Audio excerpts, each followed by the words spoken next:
મારું નામ પ્રભવ જોશી છે. મારું જન્મ રાજસ્થાનમાં ચિત્તોડગઢ જિલ્લામાં થયેલું અને ત્યાં એજ્યુકેશન પણ ત્યાં થયેલું.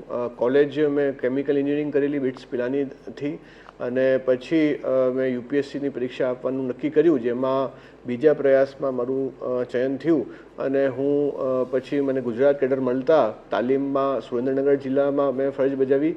પછી ત્યારબાદ પ્રથમ પોસ્ટિંગ મદદનીશ કલેક્ટર તરીકે રાજકોટમાં જ મારું સૌભાગ્ય હતું કે મને રાજકોટમાં જ ફર્સ્ટ પોસ્ટિંગ મળી. ત્યારબાદ જિલ્લા વિકાસ અધિકારી તરીકે હું કચ્છમાં 2.5 વર્ષ રહ્યો. ત્યારબાદ મને કોરોના સમયમાં ખાસ ગુજરાત મેડિકલ સપ્લાય કોર્પોરેશન, જે આખા રાજ્યમાં રેમડેસિવિરની ખરીદી અને એનું વિતરણનું કામ કરતી હતી અને સાથોસાથ વેન્ટિલેટર, ઓક્સિજન સપ્લાય જેવા ક્રિટિકલ મુદ્દાઓ જોતી હતી, એવા સમયમાં મને ત્યાં કામ કરવાનું સૌભાગ્ય મળ્યું. અને પછી મારી બદલી ઉત્તર ગુજરાત UGVCLમાં થઈ અને ત્યાં મેનેજિંગ ડાયરેક્ટર તરીકે મેં 1.25 વર્ષ સેવા આપી અને ત્યારબાદ મારી બદલી રાજકોટમાં જિલ્લા કલેક્ટર તરીકે થઈ. રાજકોટમાં ડ્રીમ પ્રોજેક્ટની વાત કરીએ તો અત્યારે સૌથી મોટો એમ્સનો પ્રોજેક્ટ સરકારનો ચાલી રહ્યું છે. હું જ્યાં અહીંયા ડેપ્યુટી કલેક્ટર હતો ત્યારે આ જમીનના સર્વેમાં હું જોડાયો હતો અને ત્યારેની મીઠી યાદો પણ આજે હું વાગોળું છું. અને આ મને મારું સૌભાગ્ય છે કે જ્યારે આ પ્રોજેક્ટ પૂર્ણતાના આરે છે ત્યારે પણ મને એમાં સહભાગી થવાનો મોકો મળ્યો છે. એટલે રાજકોટને એમ્સ ફૂલ ફ્લેજ રીતે ચાલુ થાય એ મારી ફર્સ્ટ પ્રાયોરિટી છે. સાથોસાથ 100 બેડનું જનાના હોસ્પિટલ પણ પૂર્ણતાના આરે છે, તો એમાં પણ સૌરાષ્ટ્રનું બહુ મોટો એક હોસ્પિટલ જે છે, જે પહેલાં 100 વર્ષ જૂની જે જનાના હોસ્પિટલને તોડીને બનાવવામાં આવેલું છે, તો એ પણ એક મોટો નજરાણું શહેરને ટૂંક સમયમાં મળશે.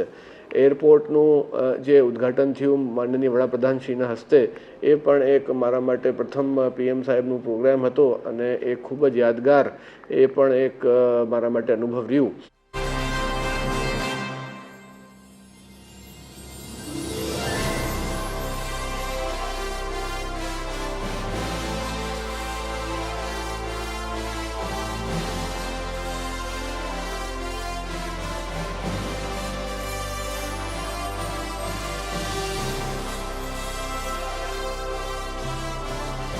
રાજકોટ જે છે તેજી ગતિથી વિકસતું એક શહેર છે અને એની તમામ જરૂરિયાતો ફિઝિકલ ઇન્ફ્રાસ્ટ્રક્ચરથી માંડીને સોશિયલ ઇન્ફ્રાસ્ટ્રક્ચર તરીકે એની ચિંતા અમે કરીએ છીએ. અને મને ઉમ્મીદ છે કે greater Rajkot chamber of commerce જેવી સંસ્થાઓ સાથે આપ લોકોના સહકારથી આપણે રાજકોટના ઉજ્જવળ ભવિષ્ય માટે કામ કરતા રહીશું.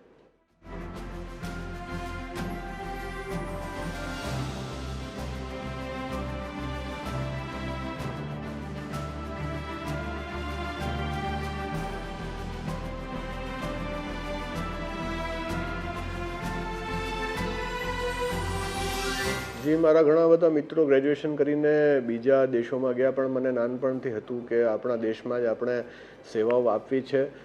બીજી બાબત આ છે કે જે UPSCની જે પરીક્ષા છે એમાં લીડરશિપ પોઝિશનમાં આપને કામ કરવાનું તક મળે છે, એનાથી પ્રેરિત થઈને પરીક્ષા આપવાનું મેં નક્કી કરેલું. અને હમણાં પણ જે આપણે માનસિક સ્ટ્રેસની વાત કરી, એ પણ એક આજકાલ તમામ લોકોની જિંદગીનું એક મહત્વપૂર્ણ પાસો થઈ ગયો છે. આપના થકી હું સૌને વિનંતી કરું છું કે પોતાનું જે સ્વાસ્થ્ય છે એ ખૂબ જ ઇમ્પોર્ટન્ટ છે અને એના માટે હું નિયમિતપણે સવારે 1 કલાક ફરજિયાતપણે રમું જ છું. એટલે રમવાથી અથવા તો બ્રિસ્ક વોકિંગ, જોગિંગ અથવા ડાન્સિંગ, જે કંઈ આપને પ્રવૃત્તિ ગમે છે, એ ફિઝિકલ એક્સરસાઇઝ જે છે ખૂબ જ જરૂરી છે.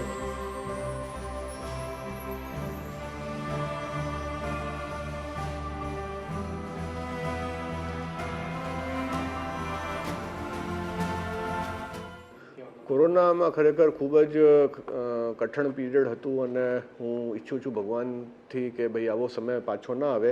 એ સમયે અમારા ઓફિસમાં અમારા જે કર્મચારીઓ હતા એ પોતે ઘણાને કોરોના થયેલું, દરેકને ત્યાં લગભગ કોકના કોઈક સગાવાળામાં કોકની ડેથ થયેલી, છતાં જે સ્ટાફથી સપોર્ટ મળ્યું અને અમારા જે ઉચ્ચ અધિકારી અને સીએમ સાહેબોનું જે તે વખતે સપોર્ટ મળેલ, એના થકી હું ગર્વથી કહી શકું છું કે આખા ભારતમાં આપણે સારામાં સારી કામગીરી કરવામાં સફળ ગયા.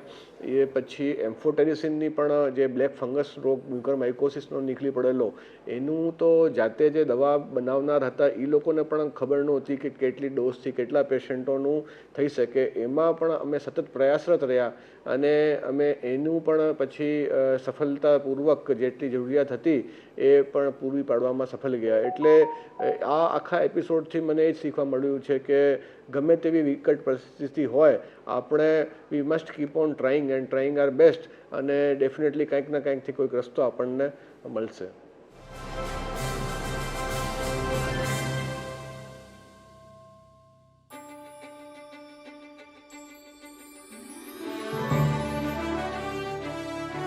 સ્ટાર્ટઅપનું જે સિનેરિયો છે, હવે એમાં સરકારે ખૂબ સારું એમાં સ્ટાર્ટઅપ સર્ટિફિકેટ્સ વગેરે આપવાનું ચાલુ કર્યું છે. અને સરકારની જે ખરીદ નીતિ છે એમાં એ લોકોને અનુભવમાં રાહત આપવામાં આવે છે. જે અમારા બીજા ક્રાઇટેરિયા રિક્વાયરમેન્ટ્સ હતી એન્યુઅલ ટર્નઓવરની અને અનુભવની, આ બધામાં છૂટછાટ આપવામાં આવે છે, જેથી ઘણું બધી ખરીદી હવે સરકાર જે છે સ્ટાર્ટઅપ થકી કરી રહી છે.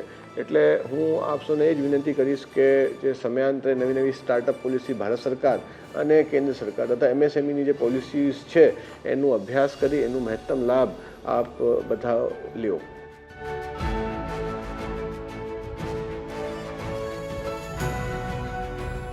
રાજકોટની જે આપે વાત કરી, અહીંયા જે પબ્લિક છે ખૂબ જ આનંદ માણે છે અને રાજી ખુશીથી રહે છે.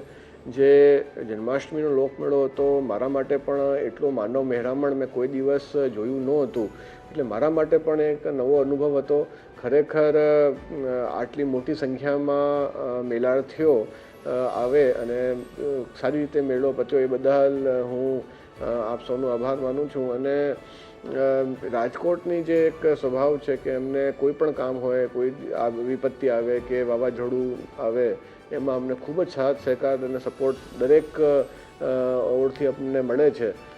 જ્યાં સુધી ડ્રીમ પ્રોજેક્ટની વાત કરીએ તો જે મેં પહેલાં વાત કરી કે એમ્સ કમ્પ્લીટ થાય પછી જે અમારા બીજા જે હેરિટેજ સ્ટ્રક્ચર્સ છે, ધારો કે જામ ટાવર છે કે અમારા જે અલગ અલગ ઢાંકની ગુફાઓ છે, ખંભાળિયાની ગુફાઓ છે, મિનલ વાવ છે, એની સાર સંભાળ અને એને ગરિમા પુનઃસ્થાપિત થાય એ માટે અમે કાર્યરત રહીશું. સાથોસાથ જે આરોગ્ય ક્ષેત્ર છે એમાં એસડીએચ એટલે સબ ડિસ્ટ્રિક્ટ લેવલે, પછી ગામડા લેવલે પણ નિદાનના તમામ સાધનો, જેથી બેસિક જે તપાસો છે એ ત્યાં થઈ શકે.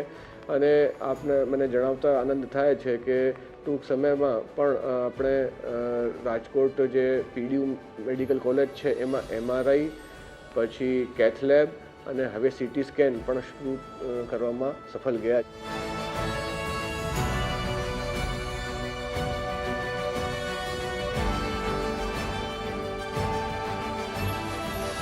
ઉદ્યોગપતિ માટે હું એ જ કહું છું કે રાજકોટ બહુ સ્ટ્રેટેજિકલી લોકેટેડ છે. આજે આપ ગુજરાતના બીજા એરિયાઝ કરતાં કમ્પેર કરો તો અહીંયા જે સ્કોપ છે બહુ વધારે છે. સાથોસાથ અમે ફોકસ કરી રહ્યા છીએ પાવર ઇન્ફ્રાસ્ટ્રક્ચર ઉપર, અને હું આપને વિશ્વાસ દિલાવવા માગું છું કે વિધિન 1 યર અમારી જેટલી પણ પાવર સબસ્ટેશન્સની રિક્વાયરમેન્ટ આગામી 10 વર્ષની હશે, એના માટે અમે સબસ્ટેશન્સની જમીનની અલોટમેન્ટ અને ફાળવણી કરી દઈશું, જેથી ભવિષ્યમાં ત્યાં કોઈ પણ પાવરની ટ્રબલ નહીં આવે. તો એ દિશામાં અમે કામ કરી રહ્યા છીએ. સાથોસાથ ફિઝિકલ ઇન્ફ્રાસ્ટ્રક્ચર, રોડ કનેક્ટિવિટી, એ દિશાઓમાં કામ કરવામાં આવી રહ્યું છે.